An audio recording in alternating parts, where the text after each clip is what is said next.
dirahmati Allah dimanapun Anda berada. Selamat datang di channel kami Al-Rifai 1 dalam acara pengajian rutinan Ngaosar Ustaz yang akan menyuguhkan berbagai kajian kitab kuning mulai dari fikih, akhlak, tafsir, dan hadis.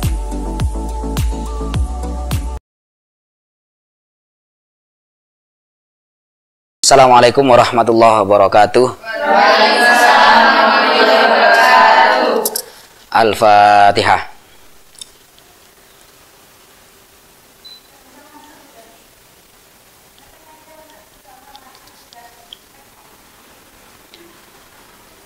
Bismillahirrahmanirrahim. Qala al-muallifu rahimallahu ta'ala wa nafa'ana bihi wa bi ulumihi fid dharaini amin.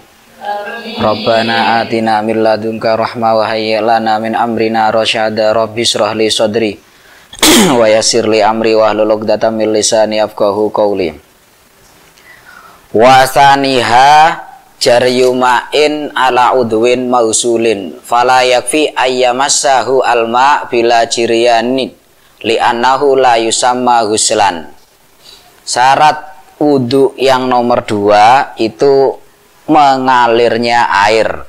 Kemarin yang pertama, kita topik pembahasan pertama itu syarat wudhu yang pertama itu adalah menggunakan ma'un mutlakun, menggunakan air mutlak. Syarat wudhu yang kedua itu air yang digunakan untuk wudhu itu mengalir pada anggota yang dibasuh. Oleh karena itu fala yakfi, tidak cukup hanya masu saja. Jadi ketika anggota tubuh tangan, wajah, kaki itu wajib ghuslu, maka airnya harus mengalir. Tapi kalau anggota seperti rambut itu memang cukup dengan dimasu, sekalipun tidak mengalir airnya atau tidak dighuslu, ini sudah cukup. Oleh karena itu maka ketika misalnya ada orang wudhu dengan air yang tidak mengalir, contohnya seperti kayak salju misalnya. Salju itu kan tidak mengalir, Mbak. Salju itu kan kayak kayak di TV ngono iku kan ya. Itu kan tidak mengalir airnya, tidak mengalir cairannya. Maka ketika digunakan untuk wudhu ya tidak boleh, kecuali ketika ditunggu sampai mencair. Kalau saljunya tadi ditunggu sampai mencair, maka boleh digunakan untuk wudhu. Tapi kalau belum mencair, hanya sekedar basah ketika menyentuh ke kulit atau menyentuh kepada anggota tubuh, maka tidak cukup. Syarat yang pertama air mutlak, kemudian syarat yang kedua itu ghuslun dan sampai airnya mengalir. Wasalisuha, syarat yang nomor 3, alla yakuna alaihi ay alal udwi mughayyirun lil ma' taghayyuran doron kajafaron wasondal. Syarat wudu yang ketiga itu pada anggota tubuh tidak ada barang atau benda yang bisa merubah air di anggota tubuh tadi. Misalnya seperti make up atau apa. Jadi di anggota tubuh sampean itu sudah ada benda, sudah ada barang yang ketika sampean wudu, airnya tadi nyampe di kulit berubah. Tidak seperti sifat-sifat air, entah itu yang berubah baunya, entah itu yang berubah warnanya, atau yang lain. Jadi sifat-sifat air itu berubah gara-gara ada perkara yang ada di anggota tubuh, maka tidak sah wudunya. Kenapa? Karena syaratnya itu pada anggota wudhu, syarat yang ketiga, pada anggota wudhu itu tidak ada perkara yang bisa merubah air, sifat-sifat air yang sampai dor, yang sampai nemen. Kalau tidak sampai mencolok, tidak sampai baunya saja tidak begitu menyengat atau tidak bau, sifat airnya juga masih tetap, ya tidak. Yang ini sampai dor, contohnya safaron, minyak, dan ya macam-macam lah, make up itu yang sudah sampean ketahui. Khilafan li jam'in. Tapi kalau menurut jam'in tidak. Kalau menurut jam'in sama walaupun pakai make up, kemudian pakai bedak, kemudian wudhu tanpa dibersihkan bedaknya langsung dipakai wudhu, selama airnya itu bisa menyentuh ke kulit, sah. Jadi berubah menurut jam'in, berubah berubahnya air gara-gara benda atau barang yang ada di anggota wudhu itu tidak masalah menurut jam'in. Hilaf memang. Tapi menurut pendapat yang pertama ini tidak sah karena syaratnya harus bersih dari perkara yang bisa merubah sifat-sifat air. Oleh karena itu maka menurut jam'in walaupun rubah nggak apa-apa. Jadi ada bedaknya atau ada bekas lotionnya atau ada bekas minyak wanginya, parfumnya di tangan sampean ketika sampean basuh bau minyak wangi airnya, maka kalau menurut jam'in tidak apa-apa. Menurut jam'in. Wa rabi'uha, adapun syarat yang nomor 4, syaratnya wudu, alla yakuna alal udwi hailun bainal ma wal mausul kan naurah wa sam'in wa duhnin jamidin wa aini hubrin wa hinain. Wahina itu apa ya? Jadi tidak ada di anggota tubuh tidak ada perkara yang bisa mencegah sampainya air ke kulit. Misalnya cat, lem, atau yang lain-lain, itu harus bersih dari perkara-perkara yang bisa mencegah dari sampainya air ke kulit. Apapun perkara itu. Di sini dicontohkan seperti naurah, gamping. Tapi gamping yang melekat, Pak. Mungkin meskipun nasi juga bisa. Misalnya kaki sampean nginjak nasi, akhirnya penyet kan, nasi diinjak, watu diinjak ya gak apa-apa, sikil sampean yang penyet. Kalau roti yang roti apa namanya? Nasi ketika diinjak kan penyet. Ketika penyet nempel ke kaki, itu kan bisa jadi melekat itu. Nempel terus itu. Kemudian ketika nempel ceket saman kayak wudhu, bisa jadi itu bisa mencegah sampainya air ke kulit gara-gara templeane nasi tadi itu. Maka lek kate wudhu, lek teko pawon itu hati-hati. Wedi. Karena nggak sadar, kadang ngono-ngono kan nggak sadar. Kita menginjak barang-barang yang melekat di kaki, baru kalau melekat di hati ingat zaman Pak ya. Kalau melekat di hati, di kaki itu kan zaman nggak eling, zaman nggak ngerasa no. Zaman nggak ngerasa no. Kita nggak sadar ya kalau di tangan nampak, kalau di kaki kan nggak nampak. Maka sampean bersihkan dulu, sampean lihat kalau wudhu itu, cok kecipik-kecipik ngono tok. Lilin itu kan juga lilin yang sudah dibakar tetesannya itu loh, tetesannya lilin tes itu kan melekat itu juga. Tapi kalau di satu kali basuhan hilang ya nggak masalah. Duhnin jamidin, minyak yang jamid dulu sudah pernah saya sampaikan ya, walaupun sampean lupa tak baleni maneh wae aku. Kuali ya pasti sampean lupa ya. Barang itu ada jamid, ada cair, ada mae. Ada air, ada mae, ada jamid. Kalau air, ya air seperti biasa itu. Air yang tohurun, suci dan mensucikan. Kemudian ada benda itu ma'iun, benda cair. Contohnya seperti kuahnya bakso, kuahnya soto, teh, minuman itu, teh, kopi itu kan ma'iun, benda cair. Itu kan nggak bisa dibuat untuk wudhu kan nggak bisa. Kemudian ada benda itu jamid. Nah, batasan benda itu dikatakan jamid atau cair itu bagaimana? Batasannya itu sekira ketika diambil itu tidak langsung kembali. Itu maka disebut jamid. Kalau kuah bakso sama ciduk seret, ya pasti akan langsung kembali kan. Pucuk endukure itu loh Pak, kan langsung roto ser gitu kan. Sama mengambil apa namanya kuah es misalnya. Seret, ya pasti akan langsung datar itu es cair ya, bukan es batu. Kalau es batu ya pancet aja dekok. Tapi kalau jamid itu kalau diambil nggak langsung balik. Bisa balik tapi lama atau nggak balik belas. Misalnya kayu sama dekoi, ya sampai ini menit kagak balik ini bisa. Kenapa? Karena ini jamid. Jadi ketika perkara itu diambil tidak langsung seketika kembali, itu namanya jamid. Pengaruhnya kepada apa? Kembali kepada macam-macam, termasuk diantaranya penghalang najis. Kemudian kembali lagi masalah najis. Misalnya najis gini, ada kuah bakso itu kan ma'iun kan. Ada kuah bakso, saya runtut dari bawah dulu. Air kalau terkena najis itu kan tafsil. Kalau lebih dari 2 kula terkena najis. Kalau lebih dari 2 kula terkena najis, kalau tidak berubah tetap suci, kalau berubah najis kan gitu. Jadi kalau air masih ada tafsilannya. Itu kalau air. Kalau benda cair, ma'iun tadi itu koyok dudu dawet, dudune bakso, es, minuman, teh, kopi dan macam-macam, itu tidak ada tafsilan. Begitu kejatuhan najis langsung najis. Entah itu lebih dari 2 kula atau lebih dari 2 kecamatan gede ini, tetap saja najis. Jadi wadahnya gede 2 kecamatan misalnya. Kejatuhan najis, sudah najis, wassalam itu. Kalau air kan enggak. Kalau air misalnya ada sungai kejatuhan najis, kejatuhan telai cecek itu jari saya dulu. Najis apa enggak? Ya tergantung lah sak truk, Pak. Nah, ya najis, Pak. Kan tergantung, kalau sedikit tidak berubah, kan tidak berubah. Kalau tidak berubah, airnya lebih dari 2 kula, maka tidak najis. Tapi kalau berubah najis. Tapi kalau benda cair maiun tadi kejatuhan celek langsung najis semua itu, wis. Ada orang mantu atau ada orang punya hajat gawe kuah soto besar kualinya. Wadahnya besar. Kok kejatuhan kotoran tikus atau kotoran cicak kecil itu kan? Kalau diudak hilang itu, Mbak. Coba uduk nake. Urutan telai cecek. Jangankan ke telai cecek, bangkainya tikusnya nyemplung diudak hilang.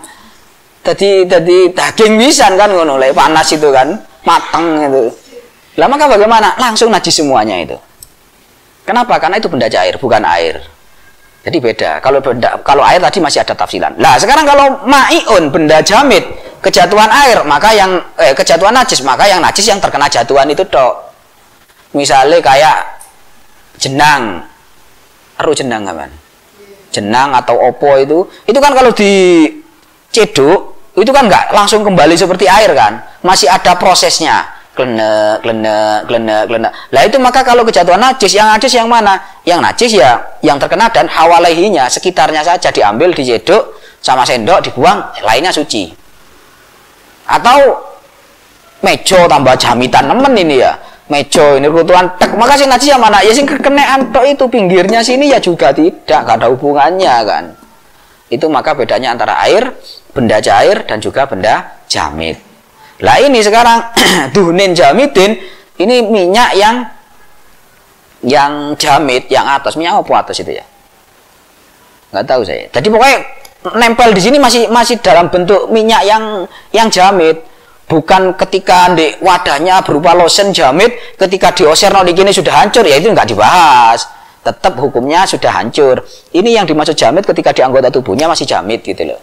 Jadi di anggota tubuhnya masih jamit sama siram. Dan jamitnya ini pancet, barangnya ini pancet. Maka itu dianggap mencegah sampainya air ke kulit, maka tidak sah wudhunya itu. Bihilafi duhnin jarin ail ma'i. Berbeda kalau minyak itu cair atau ma'iun, benda cair tadi. Misalnya contoh, zaman mari mangan weci. Ro weci zaman. Wong desa ya ro ya. Weci, tempe goreng, menjos, jemblem, itu kan penuh dengan minyak. Lah ketika kita makan kan tangan kita ada minyaknya. Maka ketika ada minyaknya itu mau wudhu nggak harus cuci sabun, nggak harus sabun ketika dicuci. Kenapa? Karena ini minyaknya cair, sehingga langsung dipakai wudhu pun tidak masalah, tidak apa-apa. Kenapa kok tidak apa-apa? Karena minyak yang cair itu tidak mencegah sampainya air ke kulit. Yang bisa mencegah itu hanya minyak yang jamit. Sehingga minyak yang cair tidak masalah. Sama mari mangan rawon, jangan soto atau jangan apa itu kan pasti ada sisa minyak-minyaknya di tangan. Kalau kita mau wudhu nggak masalah walaupun nggak ada sabun. Tapi masalah bagi wajah sampean. Minyak tok langsung wudhu narai kan masalah itu, menyebabkan jerawat macam-macam menurut tapi ya karena tapi ya setidaknya kalau ke tangan itu nggak masalah, Mbak. Ke tangan itu nggak masalah. Kenapa? Karena ini dianggap, karena air dengan minyak itu kan mulai zaman dulu itu kan nggak akur. Jadi kalau tempat itu sudah ditempati air, maka minyaknya pindah. Tempat ditempati minyak, airnya pindah. Jadi tidak minyak cair itu tidak gocelan tok nang tangan sampean enggak. Jadi mana yang lebih kuat yang datang, maka dia akan menempati tempat itu dan yang lainnya akan pindah. Maka diperbolehkan. Maka tidak dihukumi mencegah sampainya air ke kulit tadi itu kalau minyak cair atau maiun atau benda-benda yang cair, misalnya seperti es atau apapun itu. Wa illam yasbut alma alaihi, sekalipun airnya tadi tidak anteng di gunung. Kenapa kok anteng? Karena didorong oleh minyak misalnya. Wis mari dinggeni minyak, apa dinggeni air kena minyak, surung minyak, akhirnya ngalih airnya karena nggak rukun mangko, maka tidak apa-apa. Yang penting sudah terkena kulit tadi itu sudah terkena air walaupun tidak menetap di situ airnya. Wa asar bin wahina, dan juga sisa apa ya? Asarnya mangsi atau asarnya pacar. Pacar itu loh ya. Pacar kuku bukan asarnya bekasnya pacar mantan, bukan ya. Itu kan juga bekas itu ya. Nggih, jadi ini bekasnya pacar. Apa bahasa Indonesianya pacar itu apa? Enak itu bahasa Indonesianya. Iya wis pokoknya lah ngono iku lah. Lah gak paham saya. Wis pokoknya itu merah-merah atau kadang hijau coklat abang hijau ngono iku yang menempel di tangan, kalau bekasnya, asarnya itu tidak apa-apa. Dianggap asarnya itu seperti apa? Ya tinggal warnanya. Seandainya sampean kerik, itu nggak akan keluar apa-apa. Paling keluar bolot. Tapi kan pacarnya sudah nggak ada. Berbeda kalau kait ditemplei loh mbak. Kait ditemplei kan itu ada barangnya dulu, ada barangnya ditemplei noblek. Loh kalau masih ada barangnya dan barangnya kewelet, misalnya barangnya terbuat dari bahan yang seperti cat, ngono-ngono iku, makanya nggak bisa itu, tetap menghalangi sampainya air ke kulit. Tapi kalau misalnya dari tumbuh-tumbuhan, rempah-rempahan atau dari apa, memang pacar itu membekas. Kan membekas pacar itu. Sakitnya atau senangnya itu membekas.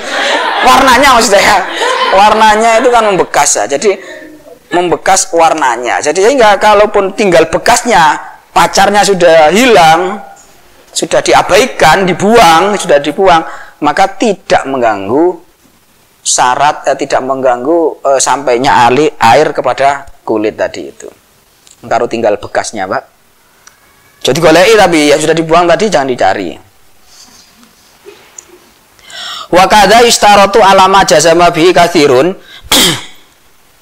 alla yakuna wasahun tahta dzufrin yamna'u usulal ma lima tahtahu. Begitu juga disyaratkan menurut sebagian besar ulama, sesungguhnya alla yakuna wasahun tahta dzufrin yamna'u usulal ma lima tahtahu. Disyaratkan juga kukunya tadi itu bersih. Jadi di dalam bawah-bawahnya kuku tadi itu bersih, tidak ada wasah. Apa wasah itu ya? Lek kotoran itu identik dengan apa ya? Ya wis kotoran lah. Reget ngono lho rek, aja ngomong kotoran. Lek kotoran itu ya kotor memang sih. Reget yang ada di kukunya yang kotor-kotor, misalnya sama mari nanam pohon-pohonan, nanam apa gitu kan, nanam apa, kalau mari nanam itu kan ada bekas kotor-kotor, kecuali nanam kebaikan. Kalau nanam kebaikan itu tidak, Pak, menghasilkan kebaikan. Menanam yang di tanah itu pasti akan membekas, atau sampean gawe roti, atau sampean membuat opolah yang membekas atau sisa-sisanya itu nyelempit di kuku. Ketika kalau sedikit itu nggak padat, tapi kalau agak nyelempit nemen dan didorong oleh teman-temannya yang lain, akhirnya kecepit, itu kan bisa mencegah sampainya air ke kulit kan itu. Maka ini juga menurut katsirun itu disyaratkan harus bersih dari kotoran-kotoran tersebut. Tidak boleh, harus bersih. Makanya kata wudu, kaki, tangan, jari kaki, jari tangan sendiri, bukan temannya, itu dilihat bersih apa enggak jari tangan saya itu. Kalau sudah bersih kaki, tangan, itu baru wudu. Dari semua anggota yang mencegah sampainya air ke kulit. Khilafan li jam'in, beda lagi dengan jam'in. Kalau menurut jam'in enggak apa-apa. Khilafan li jam'in minhum, diantaranya jam'in yang mengatakan tidak apa-apa, Al-Ghazali, Imam Ghazali loh. Waz-Zarkasi, Imam Zarkasi, Imam top-top juga yang mengatakan tidak apa-apa. Wa ghairihima, dan selain Imam Zarkasi dan Imam Ghazali. Menurut Imam Ghazali dan Imam Zarkasi atau menurut Jam'un, wasah tahta dzufrin itu tidak apa-apa. Wasah lo ya, reget lo ya, reget di dalam kuku itu tidak apa-apa. Kalau selain reget nggak boleh. Misalnya koyo tadi roti, tadi adonane roti itu nggak boleh. Walaupun menurut jam'in tetap nggak boleh. Yang menurut jam'in tidak apa-apa itu adalah berangkat dari wasahun tahta dhufrin. Jadi wasa reget, ya reget debu itu loh, tanah liat. Ya kalau zaman sekarang kan bersih. Lewong zaman dulu atau orang pedesaan itu kan identik dengan pekerjaan, kesibukannya atau aktivitasnya itu identik dengan tanah kan, Mbak. Identik dengan tanah. Coro kaki apa ya, kuku-kukunya itu kena debu-debu tanah, kotoran-kotoran tanah itu sudah lumrah itu wisan. Maka menurut jam'in minha Al-Ghazali wal Zarkasi itu tidak apa-apa. Karena ya kena umumnya wong ngono. Kalau sampean di pondok gak koper dulinan lemak. Jangankan dulinan dikongkone gak gelem sampean. Pon bener apa ceren ngono gak gelem sampean. Rupane kate dulinan dikongkone gak gelem. Lah maka mungkin bisa jadi kaki kuku sampean masih bisa bersih. Tapi kalau orang yang aktivitasnya di pedesaan, di pegunungan atau orang-orang zaman dulu, maka itu sudah identik dengan kotoran-kotoran seperti itu di kukunya, maka menurut jam'in itu tidak apa-apa walaupun ada kotoran-kotoran tersebut. Wa atalu fitarjihihi wa sarrahu bil musamaha amma tahdaha minal wasahi tuna nahwil ajini. Jadi para jam'in ini sudah menjelaskan, menjabarkan panjang lebar tentang musamahanya, masalah tersebut. Musamaha itu kelonggarannya hukum adanya wasah, adanya kotoran di dalam kuku tadi itu. Jadi sudah dipanjangkan, diterangkan panjang lebar. Wa asyara al-adro'i wa ghairu ila du'fi maqalatihim. Tetapi menurut Imam Adro'i memberikan isyarat bahwa pendapatnya jam'in itu do'if. Jadi menurut Imam Adro'i, karena pendapat yang pertama tadi mengatakan syaratnya harus bersih dari kotoran atau reget-reget yang ada di bawah kuku. Tapi menurut jam'in tidak apa-apa. Lah pendapat jam'in ini banyak yang menentang. Di antaranya Imam Adro'i. Imam Adro'i mengatakan bahwa pendapat yang mengatakan tidak apa-apa gara-gara wasah tadi itu do'fin, itu do'if, wasah. Kalau selain wasah sepakat nggak boleh. Waqad sarraha fit tatimma wa ghairiha bima fir raudha wa ghairiha min adamil musamaha bisain mimma tahdaha haitsu mana'a wusulal ma' bi mahallihi. Begitu juga dijelaskan Imam Masnawi di dalam kitab-kitabnya dan kitab-kitab yang lain itu menjelaskan bahwa tidak ada keringanan atau tidak ada kelonggaran pada kotoran-kotoran atau reget-reget yang ada di bawahnya kuku tadi. Dalam artian tetap wajib untuk dibersihkan. Jadi makanya bersihkan kuku-kuku sebelum wudhu, bersihkan. Itu anjuran dalam Islam. Dalam Islam itu kita itu harus bersih, Pak. Ngumpuk sak teman, sak koncoan, ini kan dilarang untuk memiliki bau mulut yang gak enak. Rihin karihin, bau mulut yang gak enak itu nggak boleh, Pak. Kenapa? Mengganggu temannya. Bau mulutnya saja itu ketika menyakiti temannya nggak boleh, apalagi ucapannya yang menyakiti, tambah nggak boleh tak? Baunya mulut enak mari sikatan, omongannya nyelekit celep. Ya bodoh ae lah. Jadi itu cuma sekedar apa ya? Bau mulut itu dohir. Jadi bau mulut kalau mau ngumpul dengan orang lain itu harus menghilangkan bau badan yang tidak enak. Bau mulut, bau badan dan macam-macam. Apalagi ucapannya nyelekit itu ya jangan, Pak. Maka kita sudah diajarkan cara bersih. Dalam Islam itu sudah komplek kok. Dalam Islam itu sudah komplek banget wis. Semua diatur mulai dari bangun tidur sampai tidur, bahkan waktu tidur dibahas. Semua didetailkan, semua dianjurkan. Jadi harus bersih. Tersenyum, ceria, tertawa itu juga ditoto, diatur. Sama cari agama yang memberi pahala atau agama yang menganggap tersenyum itu pahala, ibadah, itu kan Islam. Jadi dalam Islam itu tersenyum hal ringan saja, ceria, tersenyum itu dianggap ibadah, dapat pahala. Tapi jangan terengas di tengah jalan. Dalam artian kita kalau ketemu teman itu jangan mengkerut, mencereng. Kita harus ceria gitu loh. Jadi itu dapat pahala itu. Didelok uang itu kalau sururnya dan uang itu pahala, Pak. Jadi detail sekali lah, mulai dari masalah pahala, masalah kebersihan, masalah tinggal kita mengaplikasikannya. Sebagai muslim kita harus bisa mampu menjalankan aturan-aturan, tuntunan-tuntunan, baik itu yang fardu maupun yang sunnah, itu kita tinggal menjalankannya. Semua sudah ada tuntunannya.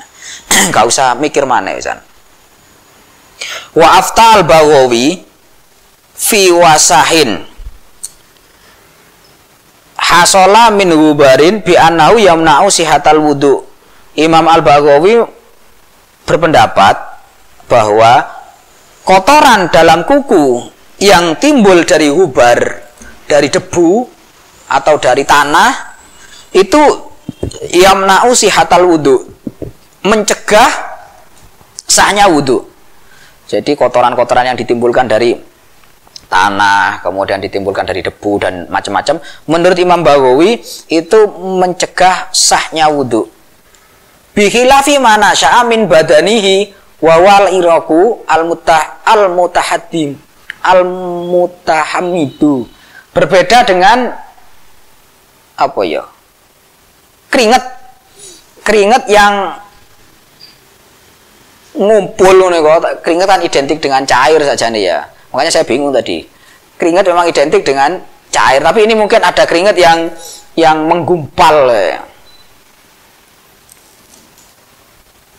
Jadi sampai mencegah atau keringat-keringat yang walaupun tidak menggumpal, asar-asarnya keringat atau keringat itu kayak apa? Kayak bolot mungkin ya. Iya mungkin.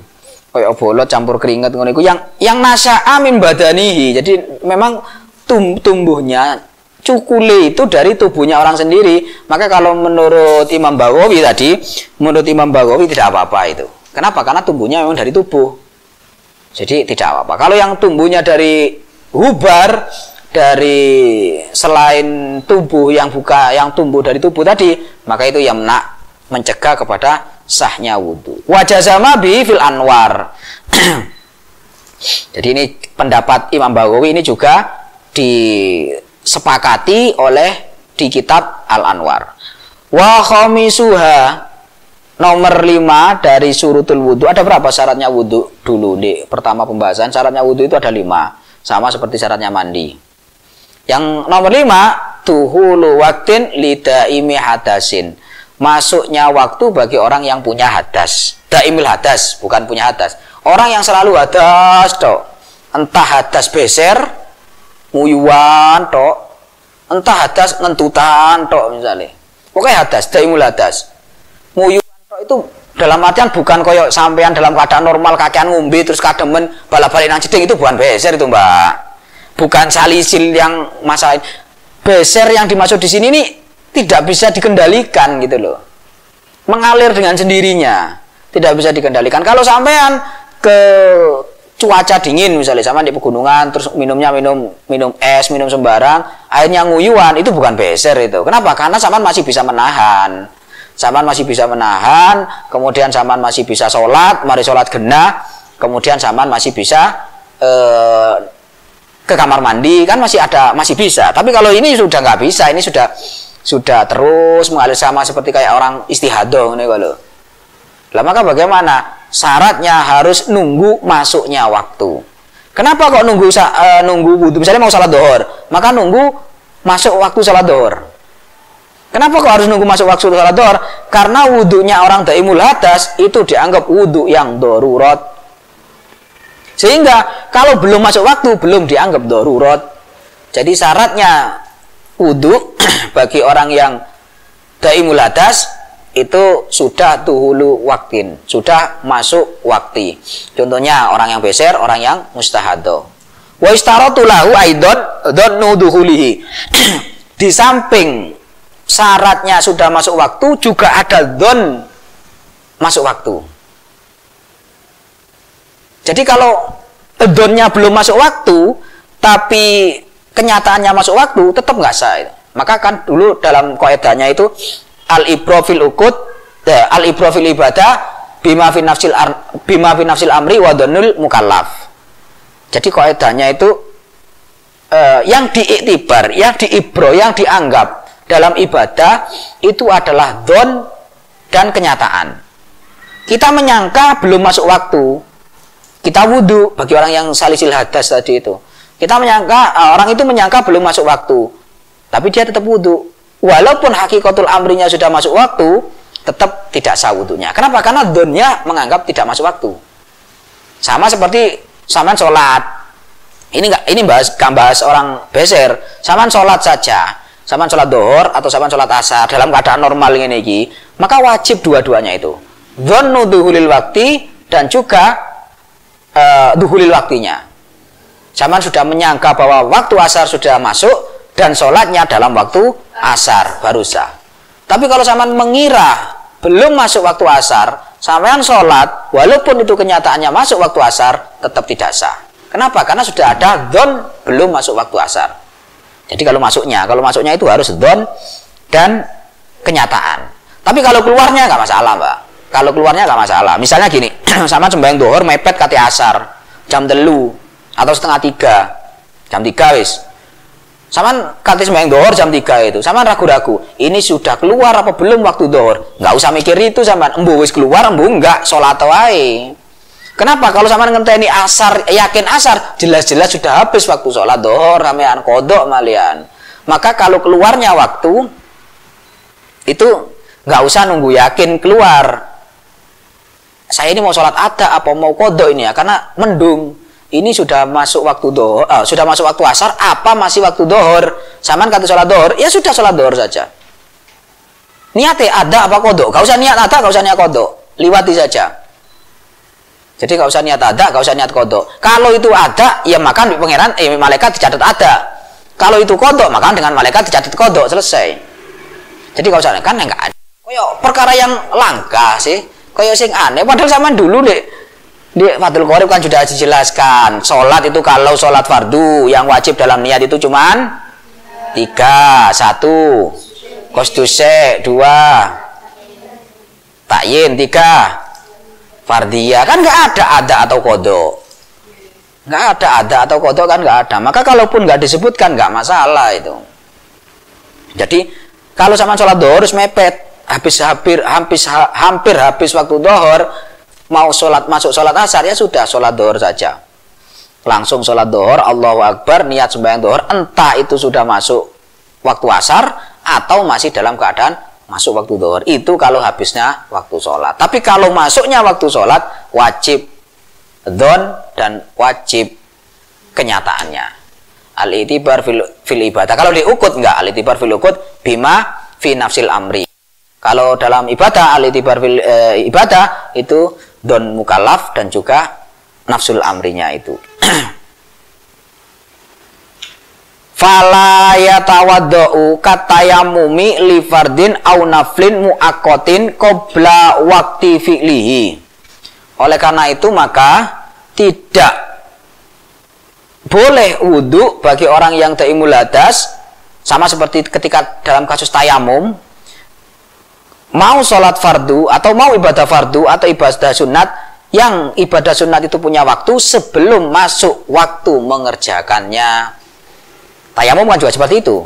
Tayamum itu kan termasuk toharoh darurat juga.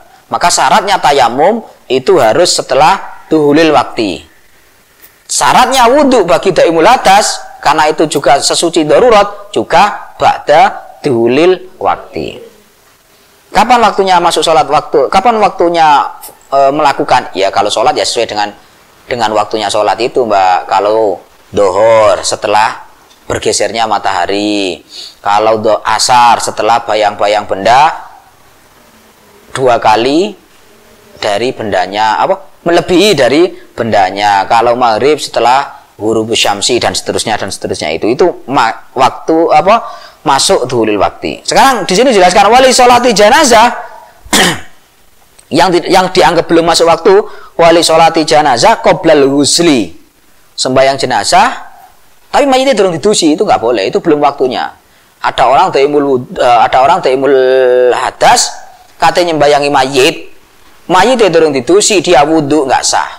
Kenapa? Karena waktu menyolati mayit itu setelah mayitnya suci, setelah mayitnya dimandikan. Kalau mayitnya sudah dimandikan, maka baru boleh disolati. Oleh karena itu, bagi orang yang sholat ghaib, ada tetangga kan cedek, ada saudara sampean meninggal, Di mana misalnya? Di Spanyol misalnya. Sama katanya bayang itu gini misalnya. Maka bagaimana? Boleh sama sholat gaib dengan catatan mayitnya sudah dimandikan. Bukan mandi sendiri. Lu kok guyu? Lah kecemplung kan kan mandi sendiri tuh, mati tenggelam tuh. Enggak, Pak. Maksudnya itu ada loh mayit mandi sendiri itu ada loh. Orang meninggal mati sendiri itu ada. Termasuk salah satu wali itu dia tahu kalau dia akan meninggal, maka dia mandi sendiri. Setelah mandi sudah menyiapkan kafannya, kemudian mandi sendiri baru dia mati. Itu wamin karomatihi itu, Mbak. Termasuk karomahnya para wali itu dia mengetahui kapan dia akan mati. Tapi tidak hanya wali tok yang duwe karomah ngono iku. Bandar narkoba juga punya.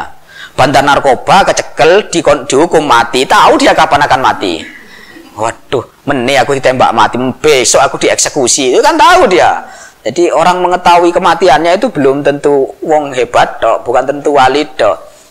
Wong sing rusak, sing kena hukuman pidana mati ngono ya ero. Dieksekusi tanggal sekian, jam sekian. Ditokno toko sel sudah tahu kalau aku akan mati itu. Bahaya lah kata mati rek.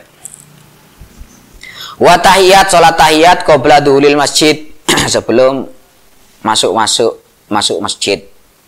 Wali rawatib al mutaakhirah qabla fi'lil fardi, dan juga salat rawatib ba'diyah sebelum melakukan salat fardunya. Jadi kalau sholat fardiyah, ba'diyah itu wajib kapan waktunya sholat ba'diyah?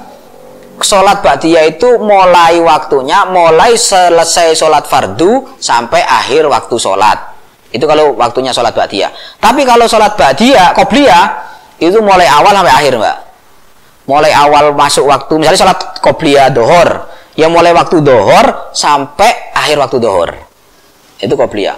Kalau ba'diyah mulai selesai sholat dohor sampai akhir dohor. Bedanya di mana? Bedanya ketika sampean mau sholat ba'diyah belum sholat dohor nggak sah. Kata sembahyang ba'diyah dohor sebelum sholat dohor nggak sah. Kenapa nggak sah? Karena belum masuk waktunya. Waktunya kapan? Karena setelah sholat dohor. Kalau sholat qobliyah dohor dilakukan setelah sholat dohor, itu tetap sah. Dan niatnya ada, bukan kodok. Niatnya tetap ada. Kalau diniati, usul sunatal qobliyat ad-duhri adaan lillahi ta'ala, tetap ada. Kenapa kok ada? Karena itu masih masuk waktunya. Bukan berarti waktu qobliyah itu mulai masuk waktu sampai melakukan sholat dohor. Enggak. Mulai masuk waktu sampai akhir waktu. Itu waktunya qobliyah. Sehingga sekalipun dilakukan setelah sholat fardu, tetap itu hukumnya ada.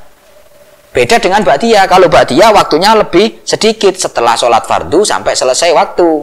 Tapi kalau qobliyah seluruh waktu itu sama dengan sholat fardunya.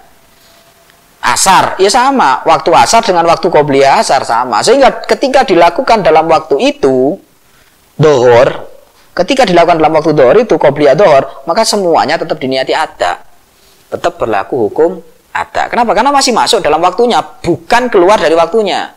Karena waktunya tidak dari masuk waktu sampai mengerjakan sholat, tidak. Masuk waktu sampai akhir waktu. Sehingga tetap dihukumi adaan. Walazima wudu'ani ay tayammumani ala khotibin daimil hadas. Wajib melakukan 2 kali wudu'an atau 2 kali tayamum bagi khotib yang daimul hadas. Khotib ngimami Jumat itu 2 kali wudu. Ahaduma lil khutbataini wal akhor ba'dahuma lis sholatil Jumat. Tapi wudunya atau tayamumnya ya gak oleh diro peluru rek. Wudu ping pindho aku engko gawe apa gawe khutbah ambek salat ya gak boleh kalau seperti itu, tetep ae batal. Jadi wudu, khutbah, mari khutbah, wudu maneh baru salat gitu loh. Jadi gak boleh stok cek engko gak wudu maneh, wudu ping loro. Lah apa ping loro? Ping 10 enak sampean batal sik duwe stok siji. Batal maneh sik arek siji maneh. Kalau gawe stok-stokan kan enak lek ngono. Tapi wudu itu tidak ada stok-stokan. Jadi kalau di sini konteksnya wudu 2 kali, maka setelah batal baru wudu lagi. Kapan batalnya? Dianggap batal ketika setelah selesai melakukan perkara fardu. Mari khutbah habis masa anunya wudu itu, maka wudu lagi untuk sholat Jumat. Mandek memang. Ya enteni wuduke. Lek wudune kate mulai ya kesuwen, ya wudu di masjid rek. Jok suwe-suwe. Jadi kenapa? Karena khutbah dengan sholat itu dianggap rukun yang berbeda. Jadi sholat dengan khutbah itu dianggap. Jadi ketika sudah melakukan sholat, sudah melakukan khutbah, maka sudah habis waktunya khutbah. Kalau sing mendengarkan Jumat kan nggak fardu mendengarkan Jumatan, mendengarkan khutbah itu. Mendengarkan khutbah itu kan nggak fardu. Syaratnya Jumatan harus didengarkan oleh orang 40. Tapi kan bagi yang mendengarkan tidak menjadi kewajiban syarat orang Jumatan harus mendengar, syarat orang sholat Jumat harus mendengarkan khutbah, kan nggak ada. Jadi bukan rukunnya Jumatan mendengarkan khutbah, bukan. Tapi rukunnya Jumat rukunnya khutbah didengarkan oleh orang 40. Tapi kalau dibalik nggak bisa, berarti orang kalau mau sholat Jumat harus mendengarkan khutbah, tidak. Lek ngono, wah akeh sing gak sah. Kenapa? Karena wong teko nang masjid wis qomat. Kaitan ono doa itu khutbah. Begitu kurung qomat, kait moro nang masjid. Berarti kan gak sah dia kalau Jumatan disyaratkan harus mendengarkan khutbah. Mendengarkan khutbah pun tidak harus di masjid. Jadi orang mendengarkan khutbah, syarat khutbah itu didengarkan oleh orang 40, pendengarnya tidak harus orang yang sudah ngumpul di masjid, nggak harus. Pokoknya dirungokno wong 40, mbok di parkiran, mbok di lapangan, mbok di halaman sing ngrungokno, mbok rokok-rokokan misalnya. Nyantai, pokoknya khutbahnya didengarkan oleh orang 40. Karena tidak ada syarat ketentuan bahwa khutbah itu harus dihadiri, didengarkan iya, memang didengarkan iya, tapi yang mendengarkan maksudnya, yang mendengarkan dihitung 40 itu tidak harus ada di masjid, tidak harus di tempat Jumat atau di tempat khutbah. Yes, pokoknya kerungu dengan orang didengar oleh orang 40. Wa yakfi wahidun lahuma li ghairihi. Cukup satu kali wudu bagi khutbah dan sholat bagi orang yang selain daimul hadas, wong sing normal. Orang yang normal tidak punya penyakit daimul hadas, maka ya nggak masalah. Wudu sepisan kemudian dipakai untuk khutbah, ngimami khutbah, mari ngono ngimami Jumatan, mari ngimami Jumatan, ngimami sholat jenazah, kan biasa gitu kadang ono di masjid itu. Kadang mari sembahyang Jumat itu sholat jenazah gitu. Mari sholat jenazah, terus sembahyang yang lain terserah. Kalau orang dalam keadaan normal itu tidak apa-apa. Wa yajibu alaihi al-wudu li kulli fardin kat tayammum. Wajib bagi orang yang daimul hadas tadi itu untuk melakukan wudu setiap kali mau melakukan perkara fardu. Sekarang mau sholat dohor, wajib wudu. Sholat dohor itu mepet di asar, mari assalamualaikum masuk asar, tetap wajib wudu lagi. Kenapa? Karena dia selalu dalam kondisi berhadas. Dalam sholat pun dia sudah hadas, gitu loh maksudnya. Daimul hadas itu orang yang ketika sholat pun itu sudah ada kemungkinan berhadas. Beda dengan sampean tadi itu, kalau sampean dalam keadaan normal saking kakean ngombe di tempat yang dingin, akhirnya balik nguyuh, itu kan ketika sholat sampean nggak hadas. Mari sholat sampean iso ngempet. Sebelum sholat, mari wudhu, sebelum sholat zaman kan masih bisa menahan. Maka tidak dikatakan beset. Yang dikatakan beset itu sudah selalu hadas. Makanya disebut daimul hadas, selalu hadas. Wa kadza wallahu a'lam. Assalamualaikum warahmatullahi wabarakatuh. Waalaikumsalam.